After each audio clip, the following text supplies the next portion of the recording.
नमस्कार दोस्तों, स्वागत है आपका हमारे चैनल पर।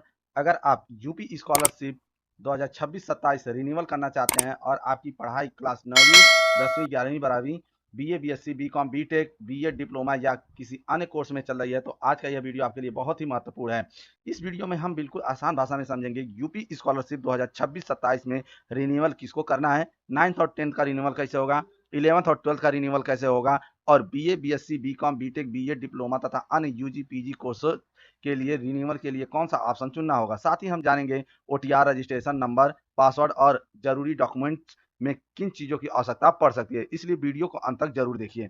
सबसे पहले समझ लेते हैं कि रिन्यूअल का मतलब क्या है। अगर आपने पिछले शैक्षिक वर्ष 2026 25-26 में यूपी स्कॉलरशिप के लिए आवेदन किया था और अब उसी स्कॉलरशिप को अगले एकेडमिक सेशन में जारी रखना चाहते हैं तो आपको रिन्यूअल प्रक्रिया से आवेदन करना होता है। ठीक है, यानी अगर आपने पिछले साल यूपी स्कॉलरशिप का फॉर्म भरा था और इस साल भी आप उसी कोर्स में या उसी क्लास में जैसे कि 9th 10th में, ठीक है, कि अगली कक्षा में पढ़ रहे हैं तो समानतः आपको फ्रेश रजिस्ट्रेशन के बजाय रिन्यूअल प्रक्रिया देखनी चाहिए। ठीक है, जैसे कि आप मान लीजिए बीटेक कर रहे हैं तो बीटेक में फर्स्ट ईयर में है तो आपको सेकंड ईयर में इस साल गए होंगे तो सेकंड ईयर का फॉर्म अलग से नहीं भरेंगे, उसको क्या करेंगे, रिन्यूअल करेंगे। अगर सेकंड ईयर में है तो थर्ड ईयर का रिन्यूअल करेंगे। एक बार आप फॉर्म भर चुके हैं तो उसको बस आपको रिन्यूअल करना है। जैसे कि आप 10th में है तो 9th में है तो 10th में गए हैं तो इसलिए आपको रिन्यूअल करना होगा। फिर 11th में आपको क्या करना होगा, नया फॉर्म भरना होगा। फिर 11th से 12th में जाएंगे तो आपको क्या करना होगा, रिन्यूअल करना होगा। ठीक है, उसके बाद अब देख लेते हैं कैसे आपको ये अप्लाई करना है या रिन्यूअल करना है। तो सबसे पहले आप देख सकते हैं कुछ इस तरह से यूपी स्कॉलरशिप का पोर्टल है। तो सबसे पहले आप क्या करेंगे, यूपी स्कॉलरशिप के ऑफिशियल वेबसाइट पर आ जाएंगे। ठीक है, और उसके बाद इस तरह से एक पोर्टल ओपन होकर आ जाएगा। अब क्या करेंगे, यहाँ पर देखिए होम का सेक्शन आ रहा है, उसके बगल में आ रहा है यहाँ पर स्टूडेंट। ठीक है, इसमें आप देखिए न्यू रजिस्ट्रेशन, तो हमको न्यू रजिस्ट्रेशन नहीं करना है। यहाँ पर देखिए लॉग इन फ्रेश भी नहीं करना है, हमें रिन्यूअल करना है। तो लॉग इन रिन्यूअल के लिए यहाँ पर देखिए प्री मैट्रिक स्टूडेंट का ऑप्शन आ रहा है और पोस्ट मैट्रिक स्टूडेंट का ऑप्शन आ रहा है। यहाँ पर देखिए अभी दो ही आ रहा है, इसके बाद दो ऑप्शन और आते हैं जो कि आपकी उनका अभी साइट नहीं ओपन हो रहा है। तो यहाँ पर प्री मैट्रिक स्टूडेंट के लिए सबसे पहले आप क्या करेंगे, देखिए ये प्री मैट्रिक का होता है 9th और 10th के लिए होता है, पोस्ट मैट्रिक का होता है 11th और 12th के लिए होता है। ठीक है, तो हमें प्री मैट्रिक स्टूडेंट के लिए करते हैं, फिर उसके बाद हम आपको पोस्ट मैट्रिक स्टूडेंट का भी बता देंगे। तो यहाँ पर प्री मैट्रिक का पहले इस पर क्लिक करेंगे। ठीक है, जैसे प्री मैट्रिक का क्लिक करते हैं तो कुछ इस तरह से नया पोर्टल ओपन होकर आ जाता है। अब यहाँ पर देखिए आवेदन का प्रकार नवीनीकरण दिखाएगा, पाठ्यक्रम का प्रकार दिखाएगा। ठीक है, रजिस्ट्रेशन यहाँ आपको 25-26 यहाँ शो हो रहा होगा, 25-26 यहाँ पिछले साल का जो रजिस्ट्रेशन होगा यहाँ फिट करेंगे। यहाँ पर आप देख सकते हैं 2026-27 का रिन्यूअल हो रहा है। ठीक है, उसके बाद यहाँ पर आप अपना ओटीआर फिट करेंगे और यहाँ पर क्या करेंगे, अपना पासवर्ड, और यहाँ पर देखिए कैप्चा फिट करेंगे। कैप्चा फिट करने के बाद यहाँ पर देखिए नीचे की तरफ आएंगे तो यहाँ पर सबमिट कर देंगे। ठीक है, देखिए अगर आप ओटीआर भूल चुके हैं तो इस पर क्लिक करेंगे और अपना ओटीआर को क्या करेंगे, रिकवर कर लेंगे। ठीक है, उसी तरह आप पासवर्ड को अगर आप भूल जाते हैं तो यहाँ पर क्लिक करके अपना पासवर्ड भी क्या कर सकते हैं, रिकवर कर सकते हैं। लेकिन आप अपना रजिस्ट्रेशन नंबर भूल गए हैं तो ये रजिस्ट्रेशन नंबर आपको स्कूल कॉलेज पर ही मिल सकता है या समाज कल्याण विभाग से मिल सकता है। ठीक है, और कोई ऑप्शन नहीं है कि आपको रजिस्ट्रेशन नंबर मिल सके। ठीक है, तो इसलिए आप इस पर क्या करेंगे, अगर रजिस्ट्रेशन नंबर भूल गए हैं तो आप अपने स्कूल कॉलेज से ही पता कर सकते हैं। ठीक है, अब हम पहले इसको फीड कर लेते हैं और उसके बाद सबमिट कर देते हैं। ठीक है, जैसे ही सबमिट करते हैं तो कुछ इस तरह से आपका नया पोर्टल ओपन होकर आ जाता है। यहाँ पर आप देख सकते हैं उत्तर प्रदेश में पूर्व दसवां कक्षा 9-10 में अध्ययनरत छात्र छात्राओं के लिए ऑनलाइन प्रणाली यानी 2026-27 का नवीनीकरण यहाँ पर देख सकते हैं। 2026-27 देखिए यहाँ पर अभी ये हमने एक बार और इसका सबमिट किया था, इसलिए ये क्या हो रहा है, यहाँ पर तीनों हमारा स्टेप ग्रीन दिखा रहा है। लेकिन आप जब पहली बार ओपन करेंगे तो ये तीनों ग्रीन नहीं दिखाएगा, 6 तक जैसे 7 दिखा रहा है वैसे ही ये भी दिखाएगा। ठीक है, अब इसमें आपको देखिए कौन कौन सा ऑप्शन ओपन हो रहा है, यहाँ आपका पूरा डिटेल शो हो रहा होगा।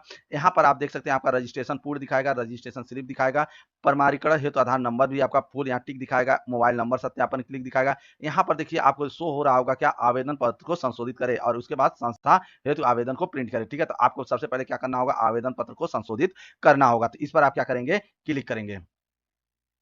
जैसे ही क्लिक करते हैं तो यहाँ पर आप देख सकते हैं छात्रवृत्ति एवं शुल्क प्रतिपूर्ति ऑनलाइन प्रणाली उत्तर प्रदेश, कुछ इस तरह से पोर्टल ओपन होकर आ जाएगा। यहाँ पर लिखा हुआ होगा उत्तर प्रदेश पूर्व दसवीं कक्षा 9-10 में अध्ययनरत छात्र छात्राओं के लिए ऑनलाइन आवेदन पत्र को संशोधित करें तथा करें सत्र 2026-27, यहाँ इस तरह से आ जाएगा। उसके बाद यहाँ पर देख सकते हैं आपको देखिए ये सारी जो आपको डिटेल है वो देखिए, आपने अगर 9th में है तो आपने 8 का भरा होगा तो आपको 9th, अब 10th में आ गए होंगे, ये ऑटोमेटिक आपका 10th आ गया होगा यहाँ पर, तो आपको यहाँ पर जो भरना होगा वो अब 9th का भरना होगा। ठीक है, तो कह रहा है विगत स्कूल का नाम, मतलब आपने पिछले साल जो जो स्कूल का नाम था वो आप यहाँ पर फिट करेंगे। अगर आप 9th में है तो 8 का यहाँ स्कूल का नाम भरेंगे। ठीक है, और यहाँ पर अगर 10th में है, जैसे कि यहाँ 9th में है तो 9th डाल देंगे। ठीक है, इस साल कक्षा में प्रवेश की तिथि, अगर आप 9th में है तो यहाँ प्रवेश की तिथि आप डाल देंगे। अब देखिए मैं ये रिन्यूअल बता रहा हूँ तो हम 10th के लिए ही बताएंगे यहाँ पर।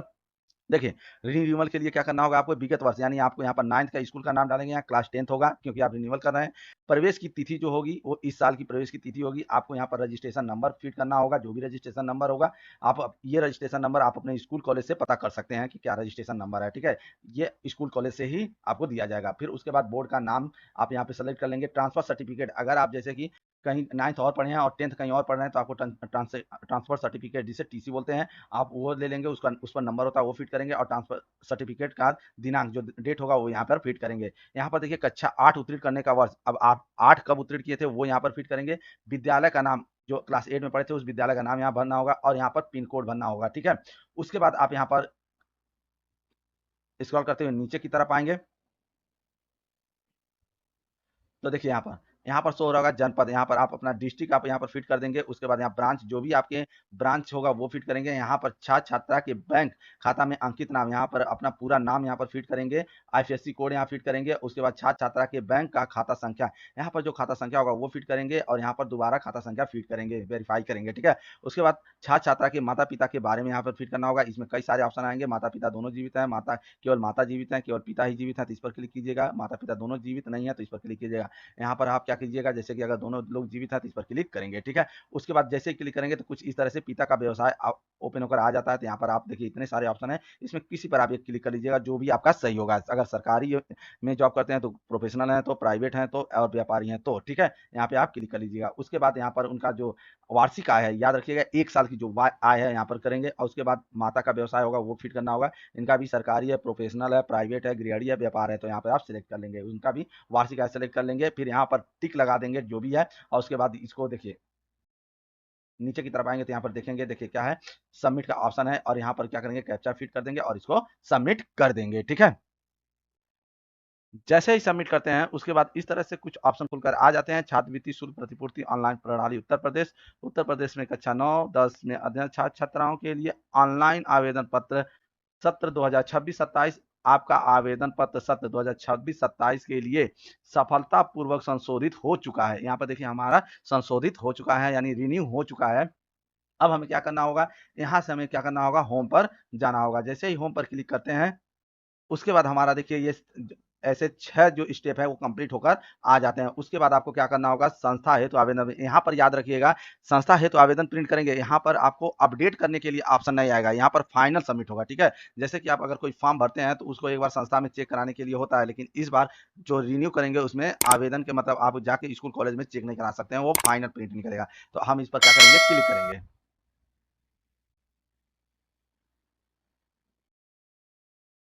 जैसे ही क्लिक करते हैं तो इस तरह से वी आर सॉरी करके ऑप्शन आ जाता है, ठीक है। तो आपको घबराने की जरूरत नहीं है। आप क्या करेंगे, यहाँ पर होम दिख रहा होगा, होम पर क्या करेंगे, क्लिक कर देंगे। जैसे ही होम पे क्लिक करते हैं तो ये पुनः पोर्टल पे हम वापस आ जाते हैं। यहाँ पर फिर लॉगिन रिन्यूअल पे करेंगे, यहाँ पर पोस्ट मैट्रिक स्टूडेंट पर लॉगिन करेंगे, मतलब हमें दोबारा आपको क्या करना होगा, लॉगिन करना होगा। यहाँ पर सारा डिटेल आपको फीड करके क्या करना होगा, सबमिट कर देना होगा। जैसे फिर आप दोबारा यहाँ पर सबमिट करते हैं तो उसके बाद देखिए फिर ये इस तरह से ओपन होकर आ जाता है। यहाँ पर 7 स्टेप फिर आपका क्या होगा, यहाँ पर ग्रीन नहीं हुआ रहेगा। तो आपको क्या करना होगा, दोबारा आपको क्या करना होगा, यहाँ पे संस्था है तो आवेदन को प्रिंट करना होगा। इस पर जैसे ही क्लिक करते हैं तो आपका इस तरह से आपका एक जो प्रिंट है वो शिक्षण संस्था में जमा करने के लिए ओपन होकर आ जाता है। तो यहाँ पर आप देख सकते हैं, यहाँ पर आप देख सकते हैं ये शिक्षण संस्था में जमा करने के लिए आ जाता है। यहाँ पर लिखा हुआ है छात्र छात्रा का पूर्व दशमक नवीनीकरण छात्रवृत्ति कक्षा 9-10 हेतु ऑनलाइन आवेदन पत्र का विवरण 2026-27 शिक्षण संस्था में जमा करने हेतु, और छाप तारीख है 23/8/2026, ये भी दे दिया है। यहाँ पर आपका ओटीआर नंबर दे देता है। यहाँ सर्वर थोड़ा बिजी होने की वजह से यहाँ से आपका क्या होगा, फोटो शो नहीं हो रहा होगा, तो आप थोड़ा सा वेट कर लीजिएगा, ठीक है। दोबारा इसको प्रिंट कर लीजिएगा, आपका यहाँ पर भी ये शो होने लगेगा। यहाँ आपका सारा डिटेल ओपन होकर आ जाएगा, ठीक है। इसको आप अच्छी तरह से मिला लीजिएगा, कहीं आपका कहीं कुछ गलती तो नहीं है। और इसको ले जाकर फिर क्या करेंगे, आप प्रिंट करके अपने स्कूल कॉलेज में जमा कर दीजिएगा, ठीक है। और उसके साथ आपको देखिए यहाँ पर डॉक्यूमेंट की किसकी जरूरत है, आवेदक के माता पिता अभिभावक, ठीक है, आय प्रमाण पत्र की छाया प्रति, ठीक है। यहाँ पर याद रखिएगा आवेदक के माता पिता का आय प्रमाण पत्र होना चाहिए, ठीक है, यानी स्टूडेंट का नहीं होना चाहिए। उसके बाद आवेदक के जाति प्रमाण पत्र चाहिए। उसके बाद संस्था में यहाँ देखिए आवेदक का जाति प्रमाण पत्र होना चाहिए और आय प्रमाण पत्र माता पिता का होना चाहिए। उसके बाद है संस्था में जमा की गई शुल्क के प्रमाण स्वरूप रसीद की छाया प्रति भी चाहिए, जो शुल्क आपने जमा किया है उसकी रसीद भी चाहिए, ठीक है। और यहाँ पर लिखा है अनुसूचित जाति एवं जनजाति के लिए आवश्यक नहीं है। अगर आप SC ST के हैं तो आपको ये रसीद की फोटोकॉपी जरूरत नहीं है। यदि 2 कक्षाओं के बीच गैप है तो आप तत्पश्चात स्वप्रमाणित शपथ पत्र, जैसे कि आपने अगर गैप सर्टिफिकेट यानी 1 साल का अंतर लिया है किसी में एडमिशन के लिए तो आपको गैप सर्टिफिकेट का भी जरूरत है। यदि छात्र छात्रा हॉस्टल में आवासित है तो हॉस्टल द्वारा प्रदान की गई शुल्क रसीद प्रमाण पत्र, यानी अगर आप हॉस्टल में है तो हॉस्टल का भी आपको रसीद जमा करना होगा। फिर इसका आवेदक के बैंक खाते के पासबुक की छाया प्रति जिस पर खाता संख्या एवं IFSC कोड अंकित हो, यानी आपको क्या करना होगा, IFSC कोड के साथ जो पासबुक की फोटोकॉपी भी जमा करनी होगी। उसके बाद हाई स्कूल के अंक प्रमाण पत्र, अगर आप हाई स्कूल पास किए हैं, अगर नहीं किए हैं, जैसे कि हमने 10th का रिन्यूअल किया है तो हमें 9th का जो होगा प्रमाण पत्र चाहिए, ठीक है, अंक प्रमाण पत्र। पिछली कक्षा उत्तीर्ण करने का प्रमाण पत्र चाहिए। अंक की पत्र की छाया प्रति, प्रमाण पत्र की छाया प्रति होनी चाहिए। और उसके बाद यहाँ पर अपना नाम, ठीक है, यहाँ पर सिग्नेचर कर सकते हैं और यहाँ पर मुहर वुहर आप क्या करेंगे, स्कूल कॉलेज से लगवा लीजिएगा, ठीक है। इसको संस्था में जमा कर लीजिएगा। यदि आपको 11th और 12th का भी फॉर्म भरना जानना है या रिन्यूअल करना जानना है तो मैं एक और वीडियो डाल चुका हूं, उसको भी आप देख सकते हैं। वहां पर हमने 11th और 12th का भी वीडियो डाल दिए हैं, ठीक है। अगर यदि आप BA BSc BCom BEd भी कर रहे हैं तो उसका भी हमने वीडियो बनाकर डाल दिया है, उसको भी आप चेकआउट कर सकते हैं, ठीक है। यदि यह वीडियो पसंद आई हो तो वीडियो को लाइक करें, चैनल को सब्सक्राइब करें। धन्यवाद, मिलते हैं नेक्स्ट वीडियो में।